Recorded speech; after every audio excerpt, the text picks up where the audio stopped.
अस्सलाम वालेकुम, तुहाडा लक्की भाई अपनी आज़ादी चैनल तो तुहाडे नाल गल कर रहा।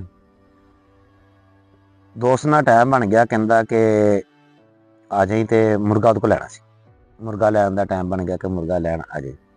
मैं दस्सेआ, मैं कहा यार कि मैं ना सुबह सुबह फर्स्ट टाइम उठ जाना होन्ना ते ओहदे ज़हन च एह् कि शैह्र च कहंदा केह्ड़ा टाइम सिर उट्ठन आह्ला होंदा। मैं कहा यार तेरा जेह्ड़ा घर है ना, मेरे तो अद्धा पौना घंटा सफर लगना मैनू आउण लगे, ते कहंदा कि आ जाई।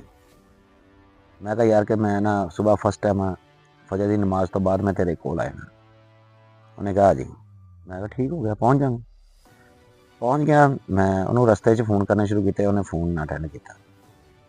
उन्हें मुर्गा मैं उहदे कोल लैन जाना सी, मुर्गे की मेरी गलबात उन्हां तय हुई सी ते मैं जाके हुण ओहदा हवेली का गेट भी खड़काया, ठक ठक ठक ठक। वो सरकार होनी वो चीतां दे विचों दी ना, दरवाजे दे विचों सुराखां चों नज़र भी आउंदिया, लम्मे पिया सुत्ता होया सकून मंजी ते जानवर ओहदे फिर रहे सारे। मैं कहा यार किड्डी माड़ी गल है यार कि सानू टाइम दे के ते आप सुत्ता पिया सकून नाल। दरवाज़ा खड़काया, पर ओहदी असर उत्थे सेहत ते असर कोई नहीं आया। खड़काउंदा रहा, कोई असर नहीं आया। मैं कहा चल कोई नहीं, ते करदे कराउंदे रब दी करनी। रब दी करनी कि ओहड़ा मुर्गा जिहड़ा मैं लैन गया सी, जिहदियां उन्हें मैनूं तस्वीरां सेंड कीतियां सी, मुर्गा गेट दे लागे ही फिरन दिया। हुण गेट दे लागे ही फिरन दिया ते मैं ना देखिया गेट दे थल्लों दी ना थोड़ी जी इन्नी क जगह सीगी जिहदे विचों दी ना मुर्गा बाहर आ सकदा सी। मैं मुर्गे नूं कीता इहदा कीता दो क वारी ते मुर्गा थोड़ा जिहा लागे आ गया ते बाहर आ गया। गेट दे थल्लों दी बाहर आ गया। बाहर आ गया तो मैं कहा चल भी सोहणिया तू हुण आ गया। मैं देखिया, देख के मैं उहनूं फड़िया, मैं ना फिर उहनूं अंदर नूं कीता, हत्थां दा गिज्झिया मुर्गा सी, वो फिर बाहर नूं आ गया। अच्छा, मैं चुक्किया, चुक के मैं फिर दरवाज़ा खड़काया, पर नहीं, उत्ते असर ना होया, वो सुत्ता सकून नाल। ठीक है ना। मैं भाजी कीता की मैं मारी किक ते मैं घर आ गया।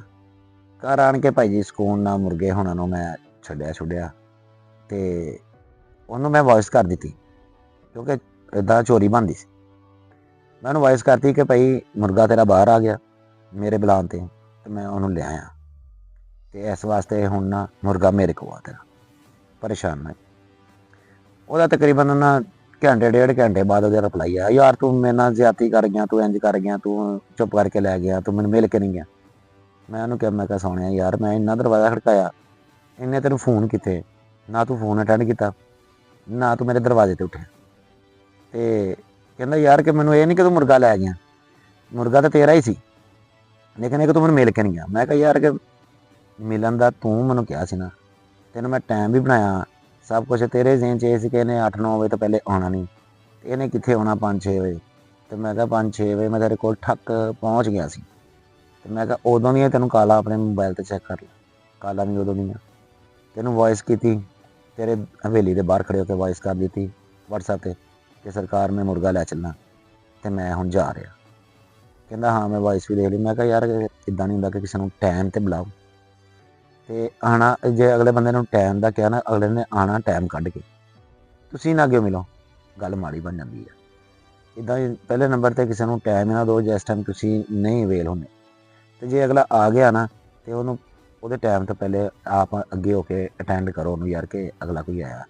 ਮੈਂ ਇੰਨਾ ਸਫ਼ਰ ਕਰਕੇ ਗਿਆ ਸੀ, ਇਹ ਸਪੈਸ਼ਲ ਮੇਰੇ ਉਸ ਦੋਸਤ ਵਾਸਤੇ ਆ। ਠੀਕ ਹੈ ਨਾ, ਕਿ ਸਰਕਾਰ ਮੁਰਗਾ ਤਾਂ ਮੈਂ ਲਿਆ ਸੀ, ਲੇਕਿਨ ਤੁਹਾਡੇ ਨਾਲ ਮੇਰੀ ਮੁਲਾਕਾਤ ਨਹੀਂ ਹੋਈ ਸੀ। ਬਾਕੀ ਦੁਆ ਯਾਦ ਰੱਖਿਓ। ਬੜੀ ਮਿਹਰਬਾਨੀ। ਅੱਲਾ ਹਾਫਿਜ਼।